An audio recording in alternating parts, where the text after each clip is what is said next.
A'udzubillahi minasyaitonirrajim. Bismillahirrahmanirrahim. Assalamualaikum warahmatullahi wabarakatuh. Alhamdulillah, alhamdulillah rabbil alamin. Wassalatu wassalamu ala asrafil mursalin Sayyidina Muhammadin wa ala alihi wa sahbihi ajma'in. Amma ba'du. Saudara-saudara sekalian, selamat berjumpa kembali dengan channel Encep Tabtajani dalam program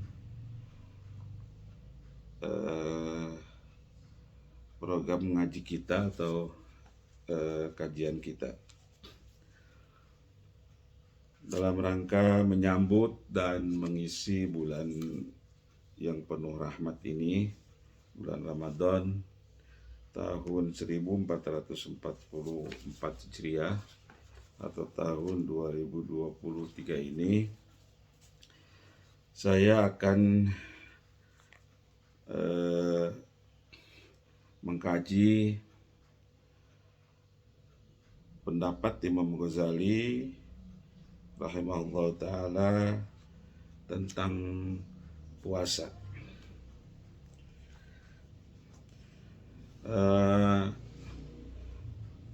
Mengapa Imam Ghazali yang kita kaji pada tahun ini?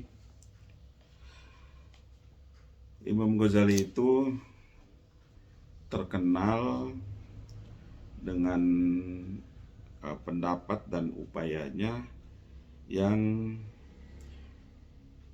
menjembatani antara pemahaman formal eksoterik, ya, pemahaman fikih secara eksoterik, dan fikih atau spiritual esoterik. Jadi Imam Ghazali ini terkenal dengan pendapat dan upayanya yang beliau berusaha menjembatani antara pemahaman formal eksoterik lahir, ya, dan pemahaman spiritual esoterik atau batin. Pemahaman formal eksoterik dan spiritual esoterik ibadah pokok dalam agama kita, dalam Islam. Untuk tujuannya adalah untuk memandu seorang muslim agar memiliki pengetahuan tentang fikih ibadah dan sekaligus memiliki kedalaman makna dalam menghayati ritual agamanya, yang diharapkan tidak menjadi bangunan keberagamaan yang rapuh, yang hanya terpajang sebagai boneka tanpa jiwa, gitu.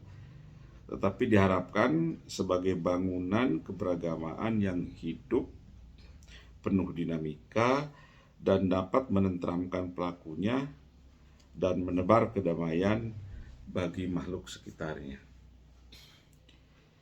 Tapi sudah barang tentu Imam Ghazali pun menyadari tidak mungkin, ya, dapat menggali seluruh makna ibadah-ibadah itu yang begitu luas dalam Islam. Pendapat Imam Al-Ghazali tentang puasa ini kita kaji dari kitab yang sangat terkenal, yaitu kitab Ihya Ulumuddin, yang ini dikaji bukan hanya di dunia Islam, tapi di dunia luar Islam pun, di dunia Barat misalnya, ini dikaji. Kita mungkin pernah membaca seorang Thomas Aquinas pun, seorang filosof Barat, ya, yang notabene Nasrani. Beliau sangat mengapresiasi, sangat menghormati sekali pendapat Imam Ghazali dalam kitab-kitabnya. Beliau menulis dalam tulisannya kutipan-kutipan dari kitab-kitabnya Imam Ghazali. Kemudian juga filosof abad ke-17 ya, René Descartes ya. René Descartes. Bahkan ada buku beliau yang mirip dengan bukunya Imam Al-Ghazali, Al-Munqidh Minadh Dhalal ya. Lupa saya judulnya, The Method of apa gitu ya.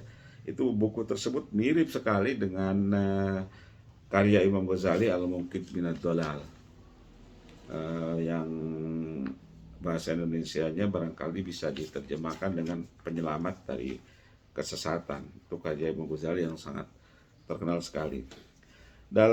Pada kesempatan ini kita akan mengkaji puasa menurut Imam Ghazali, as-siyam atau as-saum menurut Imam Ghazali dalam kitabnya, Kitab Ihya Ulumuddin.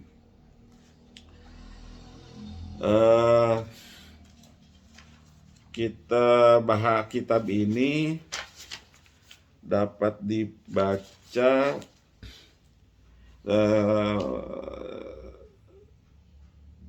Asrarus Saum ya, kita bahas Asrarus Saum. Bahasan Imam Ghazali tentang puasa ini berjudul Kitab Asrarus Saum.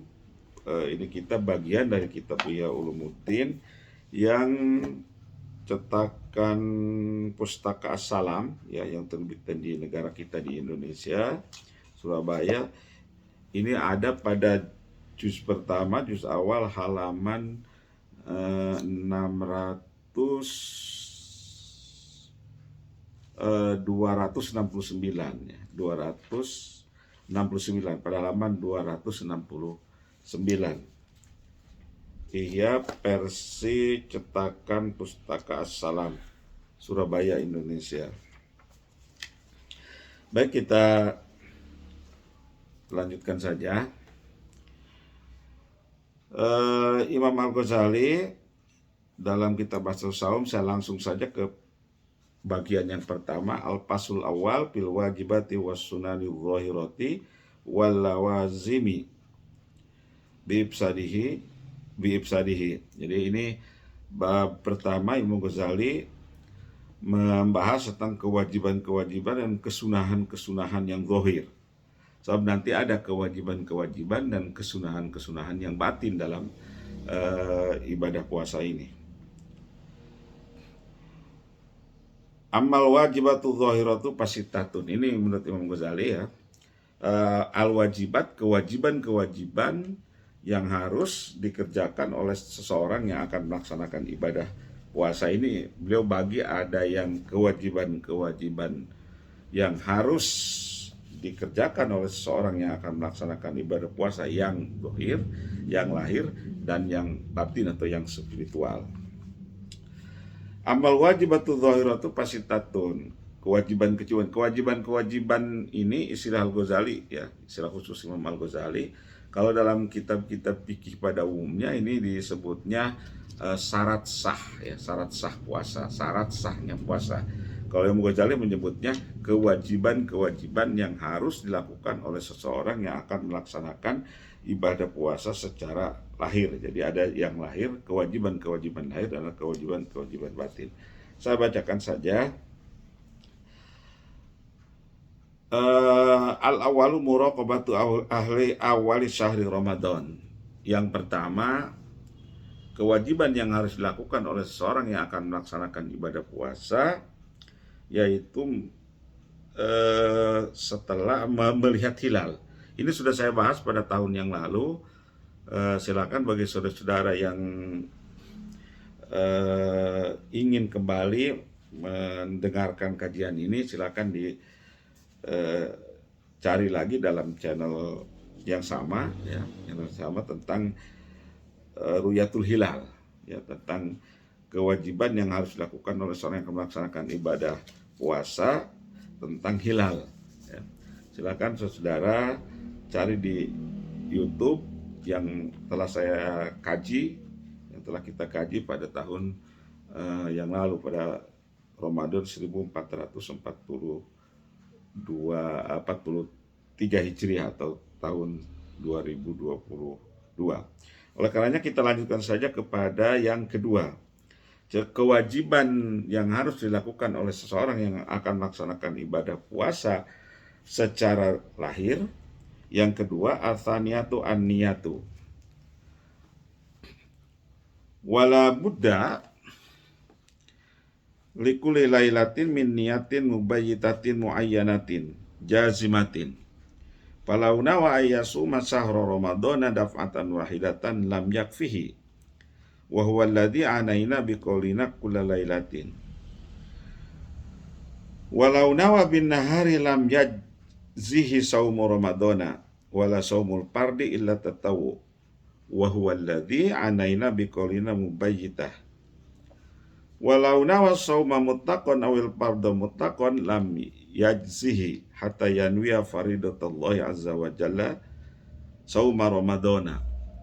Wala nawa lailata syakki ayasuma ghadan in kana min ramadhana lam yajizu fa innahu laysat fa innaha laysat jazimatan illa an tustanada niyatuhu ila qawli syahidin adlin. Wa ihtimalu ghalatil adli au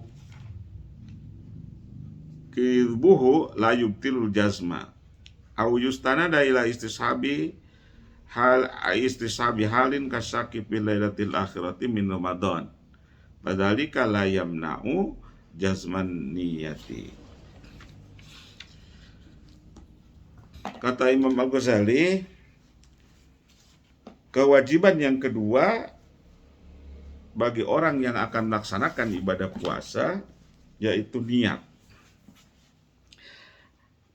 Setiap malam bagi orang yang akan melaksanakan ibadah puasa wajib berniat dengan pasti dan yakin, serta dilakukan harus pada malam hari, yaitu sejak tenggelamnya matahari sampai terbitnya fajar. Karenanya kata Imam Ghazali, jika ada seseorang yang berniat untuk 1 bulan, niat puasa untuk 1 bulan sekaligus, maka niatnya tidak sah. Berniat puasa untuk 1 bulan daf'atan wahidatan sekaligus, itu menurut Imam Ghazali tidak sah. Inilah kata Imam Ghazali yang kami maksudkan dengan kulla lailah, tiap malam tadi. Begitu pula jika ada orang yang berniat pada siang hari, maka niatnya tidak cukup, baik puasa Ramadan maupun puasa fardu lain, kecuali puasa sunnah. Maksud Imam Ghazali, puasa Ramadan itu niatnya harus pada malam hari, atau puasa Ramadan atau puasa fardu yang lain, misalnya puasa nadar, puasa kafaroh, itu harus niatnya pada malam hari. Kalau dilakukan pada siang hari, niat tersebut tidak sah, kecuali puasa sunnah. Kalau puasa sunnah boleh dilakukan pada pagi hari sampai tergelincirnya matahari atau tengah hari.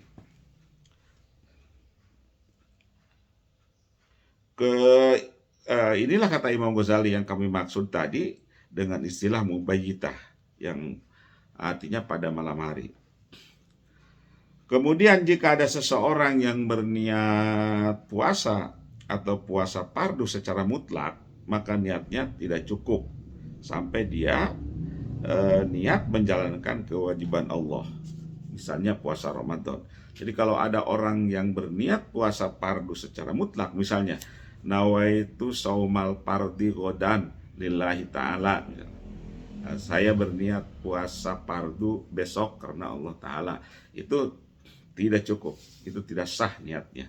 Jadi harus disebutkan fardunya fardu apa gitu. Misalnya fardu nadar, nawaitu sauma fardi nadri gitu. Atau fardi kafaratil aiman, misalnya para sumpah lillahi ta'ala.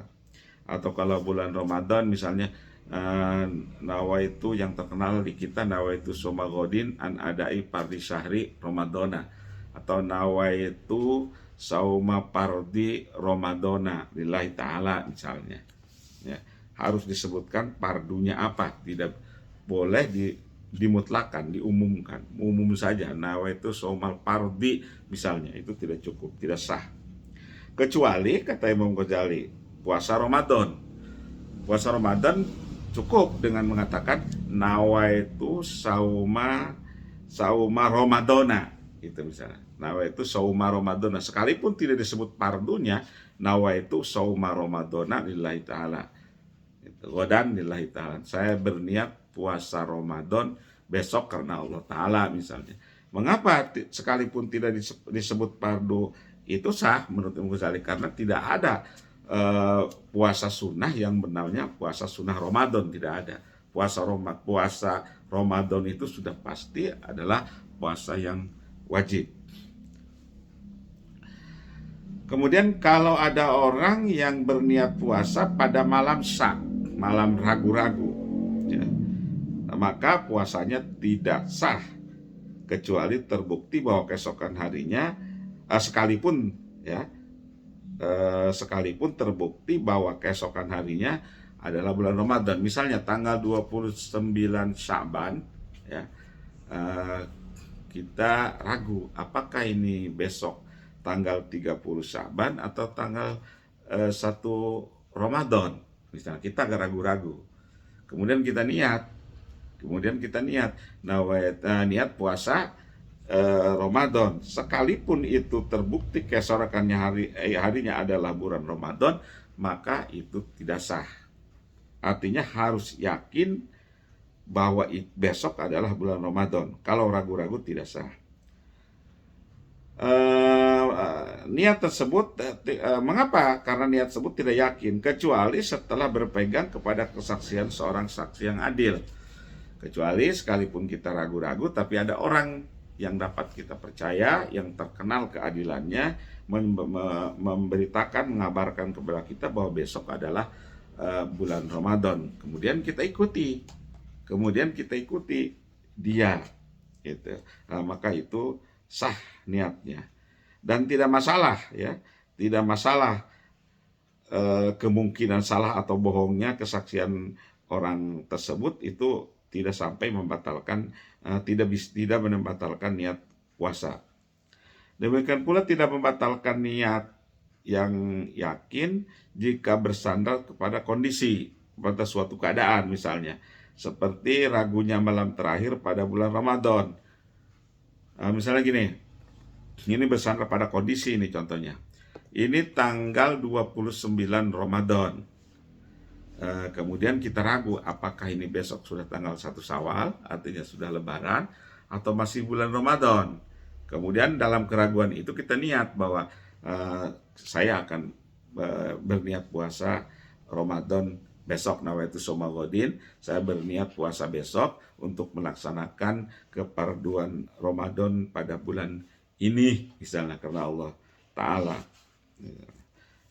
Itu sah, niat seperti itu sah. Mengapa? Karena kondisinya, keadaannya itu adalah pada bulan Ramadan. Karena itu kondisinya masih ada pada bulan Ramadan. Sekalipun kita tidak yakin, itu tetap sah niatnya karena kita kondisinya, keadaan kita ada pada bulan tersebut. Wallahu a'lam bishawab. Kita lanjutkan tentang niat ini pada besok insyaallah taala. Assalamualaikum warahmatullahi wabarakatuh.